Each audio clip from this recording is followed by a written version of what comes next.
जय जगन्नाथ नमस्कार। आसतु नजर पकेबा आज मयूरभंज जिलार टॉप न्यूज अपडेट कौन सब रही किंतु ता पूर्व आपण मानक गोटे अनुरोध भिडियोटी को शेष पर्यंत देखि आपणकर सुचिंतित मतामत दिंतु एवं भिडियोटी को लाइक करूँ।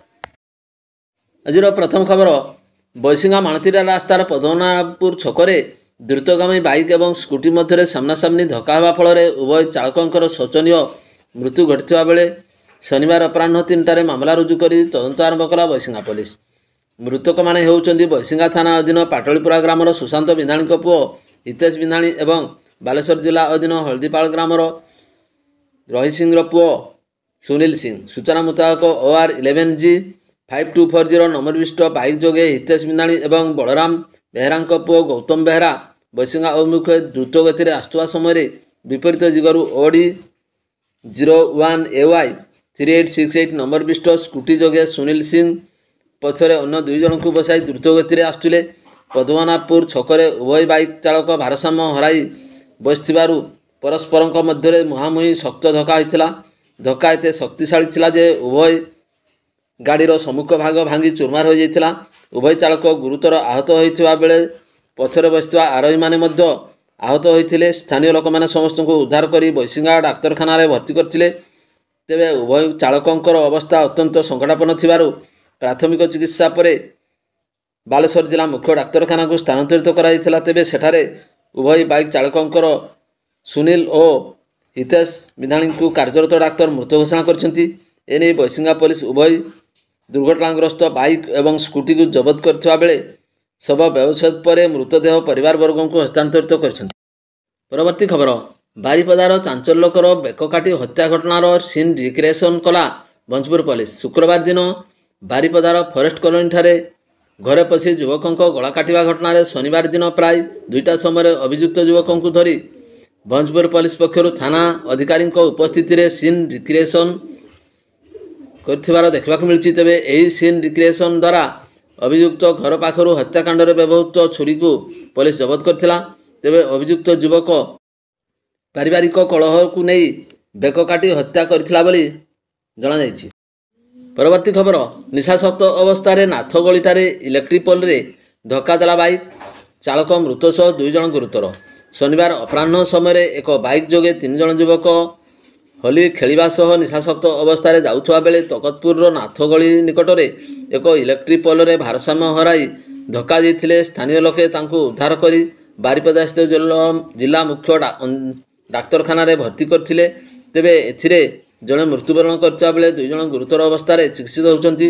मृतक जनक हेले स्थानीय अंचलर अजित रंजन महांती एवं गुरुतर होइथिबा माने तांको बंधु ओम प्रकाश सेठी एवं अन्य जने मनीष पंडा।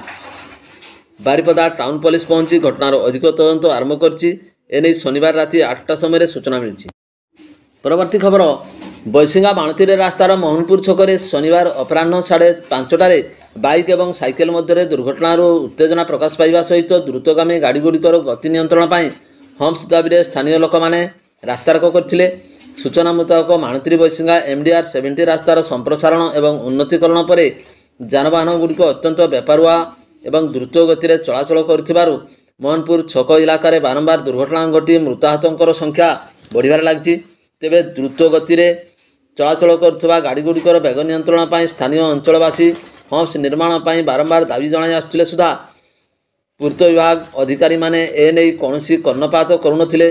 शेष में शनिवार अपराह दैनिक साइकेल चालक एवं द्रुतगामी बाइक धक्का होगा पर स्थानीय अंचलवासी मध्य लगी रही उत्तेजना क्रमशः उग्र रूप धारण करने सहित पुंजीभूत असंतोष शेष में आंदोलनर रूप धारण करथिला। शताधिक पुरुष एवं महिला रास्तारोक करी बैसिंगा माणती मध्य यातायात ठप कर देथिले। खबर पाई बैसिंगा पुलिस घटनास्थल पहुंची उत्त्यक्त लोकों को बुझाशुआ करथिले। स्थानीय अंचलवासी दाबी मुताबक संगे संगे एक हम्प्स निर्माण करा जायथिबा बेले आसंता सप्ताह में पूर्त विभाग पक्षर स्थानीय स्थायी हम्प्स निर्माण नहीं प्रतिश्रुति मिलवा पर दीर्घ समय पर रास्तारोक प्रत्याहृत होइतिला। दीर्घ समय रास्ता रोक पाई उभय पार्श्वर शताधिक जानवाहन अटकी रही बेले आंदोलन प्रत्याहृत पूर्वक यातायात स्वाभाविक होइतिला। परवर्ती खबर राजगंजपुर तटापड़ा उपखंड आसनखली छकरे थिबा पान दुकान रे चढ़ाऊ करे चरा विदेशी मद जबत करने सहित अभियुक्त को गिरफ्त कला राजगंजपुर पुलिस। गिरफ अभियुक्त जनक होउचंती स्थानीय आसनखोली ग्रामर बंशीधर पलेईर पुओ रजनीकांत पलेई। तोटापड़ा उपखंड आसनखोली छकरे थिबा पान दुकान रे शनिवार राति 8टा समय चढ़ाऊ कर विपुल परिमाण चरा विदेशी मद जबत करने सहित यह बेआईन कारोबार जड़ित संपृक्त अभियुक्त जनक गिरफ्त कला राजगंजपुर पुलिस। गिरफ अभियुक्त पान दुकानी जनक होउचंती स्थानीय आसनखोली ग्रामर बंशीधर पलेईर पुओ रजनीकांत पलेई। रजनीकांत पान दुकान बाहाना चरा मद कारबार कर आसुथिबार खबर पाई राजगंजपुर पुलिस को खबर मिलता। आईआईसी पद्मलोचन पाणीग्राही सदल बले आसनखोली छकरे शनिवार राति चढ़ाऊ कर विपुल परिमाण गच्छित कर रखा विभिन्न ब्रांडर 25 लिटर ऊर्ध्व चरा विदेशी मद जबत करने सहित अभियुक्त रजनीकांत को गिरफ्त कर थाना को आनी। एने राजगंजपुर पुलिस 95 नंबर रे मामला रुजु कर घटनार अधिक तदंत जारी रखी। परवर्ती खबर बांगरी पशुर विभिन्न स्थान अनुष्ठित आध्यात्मिक सांस्कृतिक कार्यक्रम में जोग देले बीजेपी जिला उपसभापति। बांगरी पशुर विभिन्न स्थान में सांस्कृतिक कार्यक्रम में मुख्य अतिथि भाव राति 9 घटिका समय जोग देले बीजेपी जिला उपसभापति दलगोविंद बेहरा। श्री बेहरा यह कार्यक्रम में जोग दे भगवान को आशीष नहीं। परवर्ती खबर बारिपदा सहर विभिन्न स्थान में होली पर्व धूमधाम पालित। सुरक्षा निमंते प्रशासन पक्षर व्यापक व्यवस्था। होली होउची रंगर पर्व, खुशी उत्साहर दिन। आम समस्तंकर पसंदर पर्व होली। रंगर होली पर्व को नहीं गाँ ठारू सहर सबुटी उत्साह मुखर। पूर्वर पश्चिम उत्तर दक्षिण सबुटी होली धूमधाम पालित होगाकू देखा मिलुवा बेले बारिपदा सहर विभिन्न स्थान में एने धूमधाम पालित करा जायछि। दिन तमाम अर्थात सकाळु अपराह्न 5टा जाए विभिन्न स्थान में लोके होली खेलुथिबार दृश्य देखा मिली।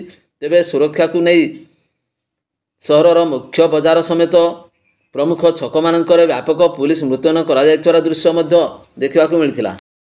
परवर्ती खबर करंजिया 118 वर्षर सर्वपुरातन ऐतिहासिक होली पर्व अनुष्ठित।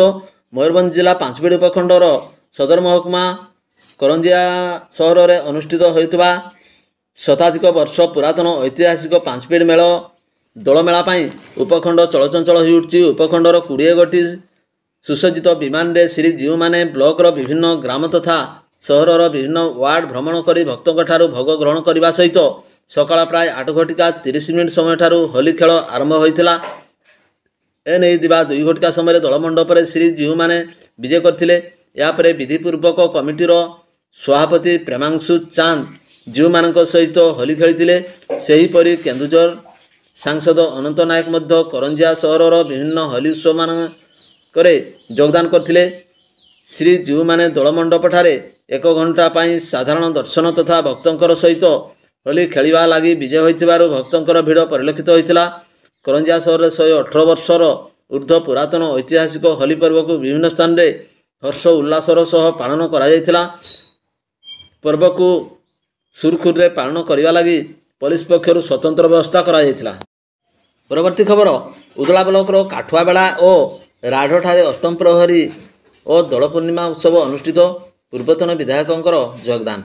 रंगोली पर्व होली यही अवसर में उदला ब्लॉक अंतर्गत काठुआबेड़ा ग्राम में अष्टम प्रहरी और दोल उत्सव अनुष्ठित होईपरि उदला ब्लॉकर राढ़ ग्राम पंचायतर पहणा शासन अधीन राधाकृष्ण मंदिर रे कमिटी द्वारा दलमंडप उत्सव अनुष्ठित होई कार्यक्रम गुड़िकर पूर्वतन विधायक श्रीनाथ सोरेन अतिथि भाव योगदान करथिला देखा मिली। तेबे एने संध्या 7 घटिका समय सूचना मिली।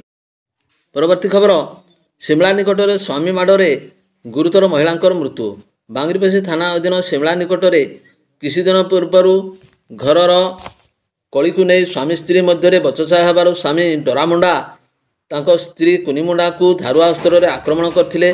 तेबे से तांको गुरुतर अवस्था तांको निकट संपर्क लोक मैंने डाक्तरखाना नहीं चिकित्सा कराइथिले। तेबे डरा तांको स्त्री को डाक्तरखाना नहीं आसवा परदिन कुनीर मृत्यु होइथिला। एने पुलिस को खबर दिया जाइथिबारु संध्या 6 घटिका समय पुलिस घटनास्थल पहुंची तदंत आरंभ कर। परवर्ती खबर बैशिका थाना अधीन बगलपुर ग्राम में जैनिक युवक शुक्रवार काम करने को जाई आउ घर को फेर नथिबा बेले शनिवार अपराह्न 4टार संपृक्त युवकों मृतदेह बगलपुर हाट पोखरी ଉଦ୍ଧାର କରି ବୈଶିଙ୍ଗା ଡାକ୍ତରଖାନାରେ ଭର୍ତ୍ତି କରିଛନ୍ତି ଅଗ୍ନିଶମ ବାହିନୀ। ମୃତ ଯୁବକ ଜଣକ ହେଉଛନ୍ତି ବଗଲପୁର ଗ୍ରାମର ସୁକୁଲ ହାଁସଦାର ପୁଅ ସୁନାରାମ ହାଁସଦା। ପରିବାରବର୍ଗଙ୍କ ସୂଚନା ମୁତାବକ ସବୁଦିନ ଭଳି ଶୁକ୍ରବାର ଦିନ ମଧ୍ୟ ସୁନାରାମ କାମକୁ ବାହାରି ଯାଇଥିଲେ ବେଳେ ଆଉ ଘରକୁ ଫେରିନଥିଲେ। ସନ୍ଧ୍ୟାରେ ଘରକୁ ନ ଫେରିବାରୁ ପରିବାରବର୍ଗ ଖୋଜାଖୋଜି କରିଥିଲେ ସୁଦ୍ଧା କିଛି ଖୋଜଖବର ପାଇନଥିଲେ। ଶେଷରେ ଶନିବାର ଅପରାହ୍ନରେ ବଗଲପୁର ହାଟ ପୋଖରୀରେ ସୁନାରାମଙ୍କର ମୃତଦେହ ଭାସୁଥିବାର ଦେଖି ସ୍ଥାନୀୟ ଲୋକମାନେ ବୈଶିଙ୍ଗା ପୋଲିସ ଏବଂ ବେତନଟୀ ଅଗ୍ନିଶମ ବାହିନୀକୁ ଖବର ଦେଇଥିଲେ। ଖବର ପାଇ ବେତନଟୀ ଅଗ୍ନିଶମ ଅଧିକାରୀ ସତ୍ୟଜିତ ପଲେଇ ସଦଳ ବଳେ ଘଟଣାସ୍ଥଳରେ ପହଞ୍ଚି ପୋଖରୀରୁ ସୁନାରାମଙ୍କର ମୃତଦେହ ଉଦ୍ଧାର ପୂର୍ବକ ବୈଶିଙ୍ଗା ଡାକ୍ତରଖାନାରେ ଭର୍ତ୍ତି କରିଥିଲେ। ଏନେଇ ବୈଶିଙ୍ଗା ପୋଲିସ 10 ନମ୍ବରରେ ଏକ ମାମଲା ରୁଜୁ କରି ପରିବାରବର୍ଗଙ୍କୁ ଶବ ବ୍ୟବଚ୍ଛେଦ କରି ହସ୍ତାନ୍ତର କରିଥିବାର ସୂଚନା ମିଳିଛି। ଭିଡ଼ିଓଟିକୁ ଶେଷ ପର୍ଯ୍ୟନ୍ତ ଦେଖିଥିବାରୁ ଆପଣଙ୍କୁ ଅଶେଷ ଧନ୍ୟବାଦ।